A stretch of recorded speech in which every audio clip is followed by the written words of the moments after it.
பிரியமானவர்களே, ஆண்டவராகிய இயேசு கிறிஸ்துவின் நாமத்தினாலே உங்கள் யாவரையும் அன்போடு கூட நான் வாழ்த்துகிறேன். ஆண்டவர் கிருபையாய் நமக்கு கொடுத்த இந்த புதிய நாளுக்காக முதலாவது நாம் ஆண்டவருக்கு நன்றி சொல்லுவோம்.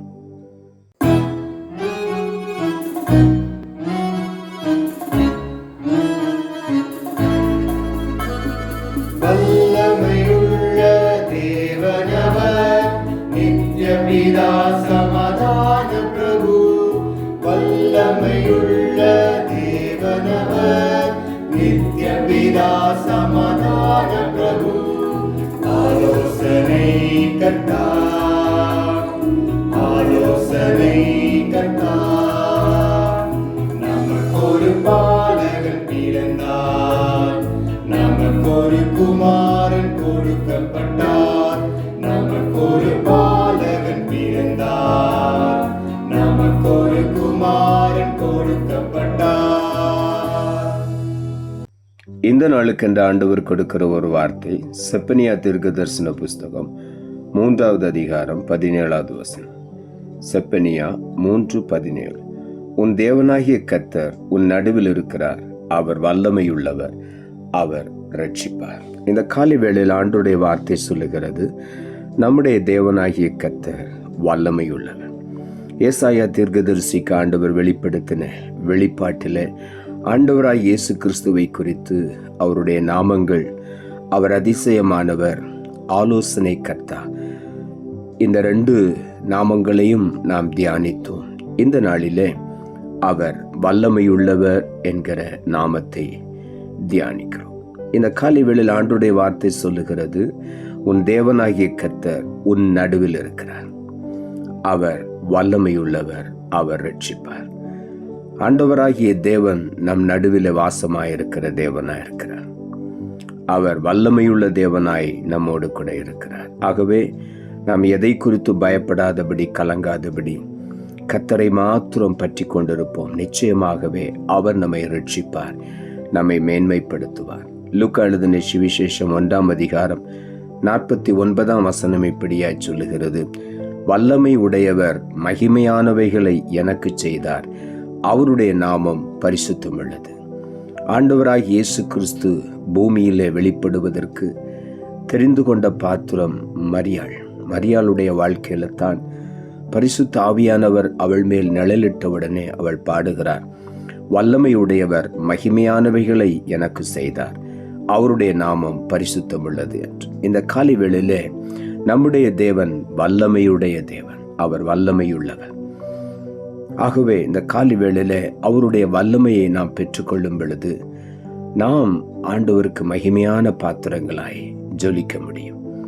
ஆகவே அவருடைய வல்லமை நமக்கு மிகவும் முக்கியம். ஆகவே தான் கர்த்தர் தம்முடைய வல்லமையை ஒவ்வொருவரும் பெற்றுக்கொள்ள வேண்டும் என்று தம்முடைய சீஷர்களுக்கு ஆண்டவர் கற்றுக் கொடுத்தார்.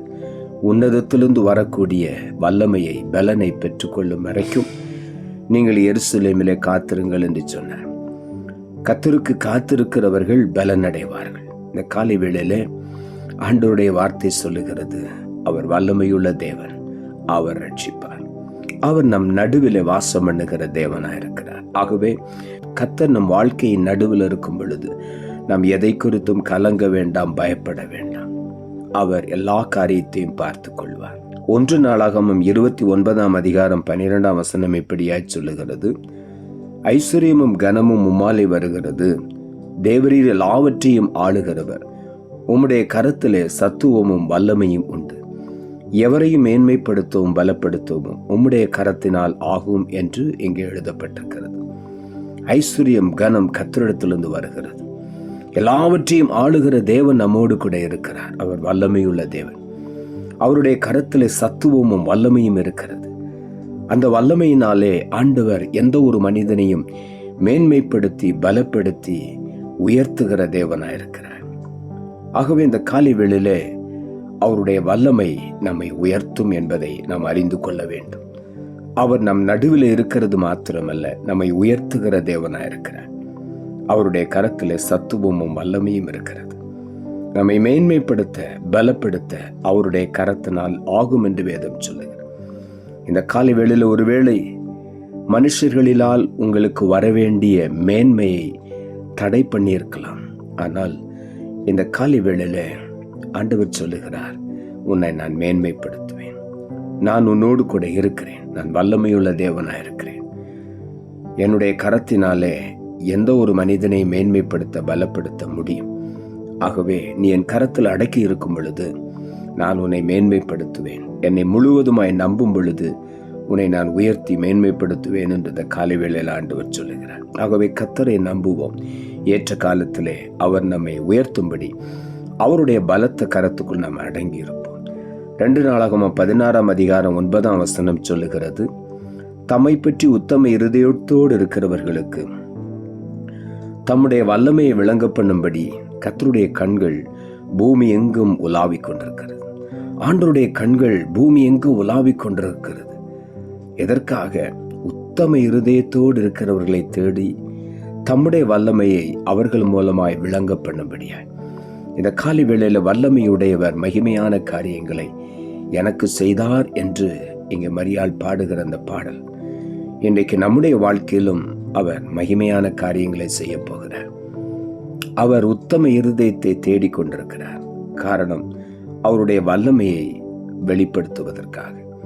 இந்த காலை வேளையில வல்லமையுள்ள தேவன் நம் நடுவிலிருந்து அவருடைய வல்லமையை வெளிப்படுத்தி ரட்சிக்கும்படியாய் அவர் நம்மை தெரிந்து கொண்டிருக்கிறார். ஆகவே இந்த காலை வேளையில அவருடைய கண்கள் நம்மை தேடுகிறது. ஆண்டவரே, என்னை பயன்படுத்தும் என்றும் அவருடைய கரத்தில் ஒப்பு கொடுக்கும் பொழுது நிச்சயமாகவே அவர் தம்முடைய வல்லமையினால் நம்மை நிரப்பி அவருடைய வல்லமையை நம்முடைய வாழ்க்கையில விளங்க பண்ணி நம்மை வல்லமையான ஒரு ஆயுதமாய் கத்தெடுத்து பயன்படுத்துவார். நம்மை உயர்த்துவார், நம்மை மேன்மைப்படுத்துவார். ஆகவே இந்த காலை வேளையில உள்ளத்தின் ஆழத்திலிருந்து ஆண்டவருக்கு நாம் நன்றி சொல்லுவோம். நாம் ஜெபிப்போம். அன்புள்ள ஆண்டவரை, கிருபையானில் கொடுத்த இந்த புதிய நாளுக்காய் மறுபடியும் நமக்கு நன்றி செலுத்துகிறோம். ஆண்டவர் கொடுத்த ஜீவனுள்ள வார்த்தைக்காக நன்றி. அவருடைய நாமம் வல்லமையுள்ளவர்.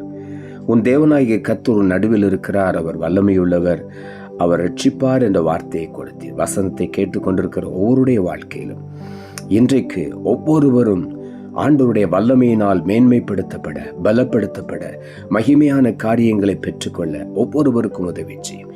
எந்த பயமோ திகிலோ அவர்களை அணுகாதபடி கர்த்தர் காத்துக்கொள்ளும். வல்லமையும் பயங்கரமான தேவன் அவர்கள் நடுவில் இருக்கிறீர் என்பதை ஒவ்வொருவரும் உணர்ந்து மேன்மையான ஆசீர்வாதங்களை, அனுபவங்களை பெற்றுக்கொள்ள உதவி செய்யும்.